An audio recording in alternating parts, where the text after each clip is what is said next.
Desde que nós fomos capazes de nos comunicarmos, houve sempre uma necessidade de entender o que nos faz diferentes das outras criaturas na Terra, se perguntando: quem sou eu? E o que é essa voz dentro da minha cabeça? Diversas tradições tentaram responder a esse mistério. E embora não cheguem exatamente à mesma conclusão, muitas apontam para um mesmo princípio. A forma como pensamos influencia profundamente a maneira como percebemos e vivemos a realidade. De acordo com a ciência, pensamentos são vistos como um processo físico desencadeado por percepções sensoriais que criam um padrão de atividade química e elétrica através dos neurônios no cérebro. Isso basicamente descreve a atividade que ocorre no nosso cérebro quando pensamos. No entanto, ainda não responde às nossas perguntas mais intrigantes, como: por que quando você pensa numa maçã, você consegue vê-la dentro da sua cabeça? Ou por que quando você pensa em comida você fica com fome? Ou até mesmo, por que quando assistimos um ótimo filme, temos uma sensação enorme de estarmos vivos? Por muito tempo, nós viemos tentando entender o poder dos nossos pensamentos, do que eles são feitos e de onde eles vêm. Nós costumamos entender o pensamento como uma extensão de nós mesmos, ou quem nós somos de verdade. Mas será que isso é verdade? A mente humana tem sido um mistério que nós viemos tentando desvendar desde o começo dos tempos. Da perspectiva budista, nossa mente, assim como nosso corpo, é algo que nos é dado ao nascimento. Quando viemos ao mundo, nós somos condicionados a 5 componentes, os quais os budistas chamam de 5 agregados. São eles: forma, sensação, percepção, formações mentais e consciência. Esses 5 componentes resultam naquilo que chamamos de uma pessoa.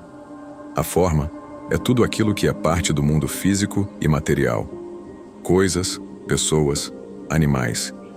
Quando vemos uma árvore, tanto os nossos olhos como a árvore pertencem ao agregado da forma. A sensação é o tom imediato de sentimento que acompanha cada experiência. Toda vez que temos qualquer experiência sensorial, elas são acompanhadas desses 3 tipos de sentimentos: agradável, desagradável ou neutro. O que quer que seja que você experiencie, você pode notar a presença de um desses 3 tipos de sensações. A sensação neutra é descrita pelo Buda como nem agradável, nem desagradável. Quando você recebe um elogio, normalmente você experiencia uma sensação agradável. Quando você é insultado, você experiencia uma sensação desagradável. Quando você olha para uma folha de papel em branco, você pode experienciar uma sensação neutra. A percepção é o que nos faz identificar objetos e dar-lhes significado. Isso seria quando você reconhece um rosto, ou quando olha para a cor vermelha e a reconhece como ela é. As formações mentais ou atividades mentais são intenções, hábitos e emoções, e também inclui pensamentos, decisões, medos, crenças e desejos.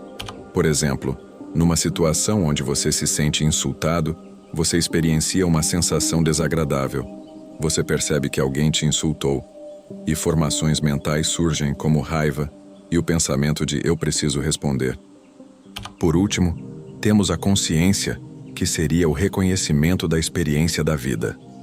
É o reconhecimento momentâneo que acontece quando você experimenta o gosto de uma comida, por exemplo. Todos os seus órgãos do sentido, suas percepções, sensações e formações mentais se unem para que você tenha a consciência dessa experiência. Em outras palavras, esses componentes permitem que nós tenhamos o que chamamos de vida. De acordo com o Buda, todos os 5 agregados são impermanentes, isto é, eles estão em constante mudança e não fazem parte do eu. Buda acreditava que uma vez que os agregados são impermanentes e nós somos condicionados a eles, eles não são o nosso eu. Ou seja, ele acreditava que o nosso eu não é o nosso corpo, as nossas sensações ou percepções. O eu não é os nossos pensamentos. Isto porque o nosso corpo está fadado ao declínio e a nossa mente não está totalmente sob o nosso controle.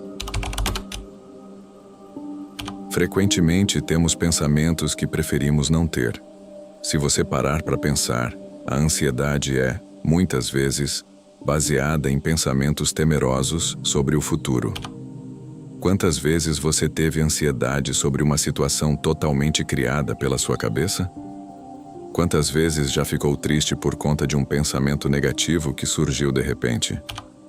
A solução do Buda é reconhecer que os pensamentos são impermanentes e que levam ao sofrimento. Assim como observamos as nuvens que cobrem o céu, nós não confundimos as nuvens pelo céu, pois sabemos que, em alguns minutos, aquelas nuvens irão embora e o céu estará claro novamente. As nuvens são os pensamentos e o céu, a mente. Existem diversas teorias sobre no que consiste a nossa mente e como ela funciona. Outra abordagem considera a mente como uma força criadora e os nossos pensamentos como ferramentas que formam a realidade. No esoterismo ocidental e no hermetismo, pensamentos são muito mais que um processo físico que fazem parte da experiência humana. Diferentemente do budismo, para o hermetismo, os pensamentos são mais que eventos mentais passageiros. Eles são considerados forças formativas e criadoras que transformam tanto o mundo interno do indivíduo, como até certo ponto, o mundo externo. Essa ideia vem do primeiro princípio do Kybalion chamado mentalismo. Esse princípio é resumido na frase: o todo é mente, o universo é mental. Em outras palavras, a mente é o fundamento da existência, e as mentes humanas participam de uma forma limitada na mente universal. Os pensamentos, então, não são meros subprodutos do cérebro. Eles são a expressão da consciência com poder formativo. Nesse caso, como esse poder formativo pode ser utilizado? Na filosofia hermética, um pensamento é definido como uma imagem mental, como energia sutil, vibração e semente que pode se transformar em ação e experiência. Os pensamentos são o primeiro estágio da criação. Um pensamento leva à emoção, que leva à intenção, que então leva à ação, que se transforma em um hábito, que constrói a personalidade e molda o destino. Para diversas tradições cristãs, especialmente os padres do deserto, a Igreja Ortodoxa Oriental e algumas obras místicas católicas, pensamentos vêm de diferentes fontes. Pode ser a voz de Deus falando para você, ou até mesmo o mal plantando a semente da tentação. Então, como sabemos o que realmente é? Normalmente, os pensamentos que vêm de Deus vêm em forma de inspirações, convicções, sabedorias ou orientação através do Espírito Santo. Isso pode ser interpretado na passagem em Romanos capítulo 8, versículo 16, que diz: o próprio Espírito testemunha ao nosso espírito. Assim como em João, capítulo 10, versículo 27, quando Jesus disse: as minhas ovelhas ouvem a minha voz. Como mencionado, temos a tendência de assumir que os pensamentos são quem nós somos. Mas se isso fosse verdade, por que você alguma vez teria algum pensamento ruim? Alguns pensamentos nos trazem mais para perto de quem realmente somos, e alguns nos distraem e nos fazem acreditar que não merecemos a felicidade maior. A felicidade começa pelo pensamento. Em Provérbios, no capítulo 23, versículo 7, diz o seguinte: assim como o homem pensa em seu coração, assim ele é. Durante o nosso dia, somos expostos a muitas ideias, opiniões e postagens em redes sociais. Isso influencia a forma que experienciamos nossas vidas. Sem perceber, nossos valores são formados, nossas suposições e nosso pensamento é moldado por tudo que consumimos. Nem tudo merece nossa atenção. Todo pensamento que você cultiva transforma você e suas ações. Tudo que aconteceu na sua vida começou com um pensamento. Se você pensar na sua mente como um jardim, todas as sementes que você rega, crescem. Se você regar as sementes da raiva, do ódio, da distração, da ignorância e da inveja, essas sementes irão crescer e tomar de conta da sua vida.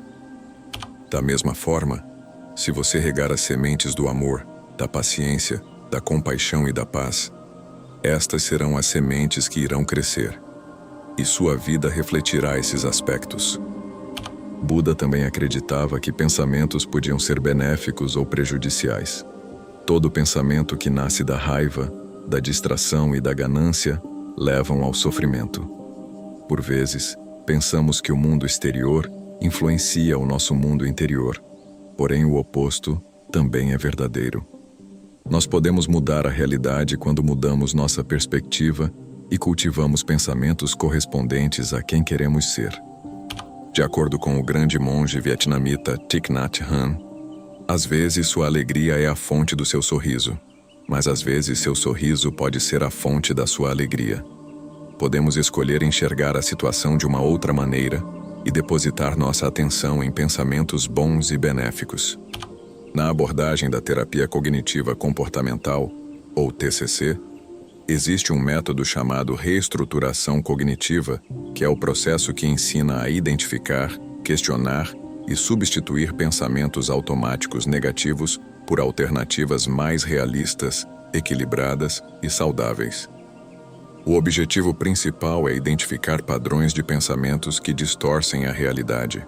Por exemplo, se você reprova num teste, você pode ter a tendência de pensar: eu sou muito burro, eu nunca vou passar nessa prova. E esse pensamento pode resultar numa ação.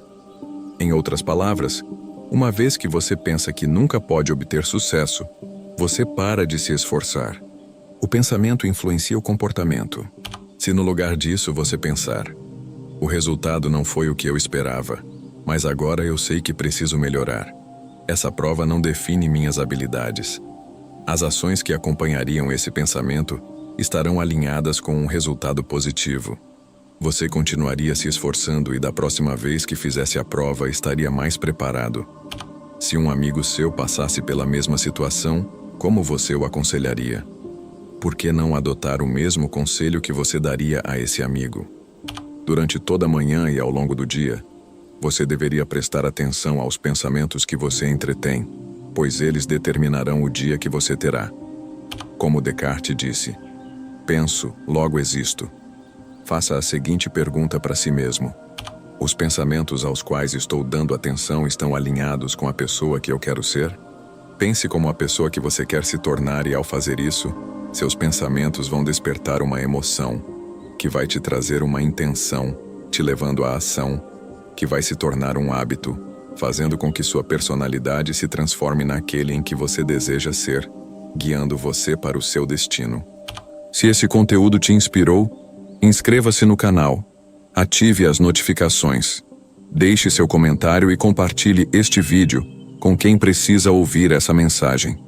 Meu muito obrigado e até a próxima.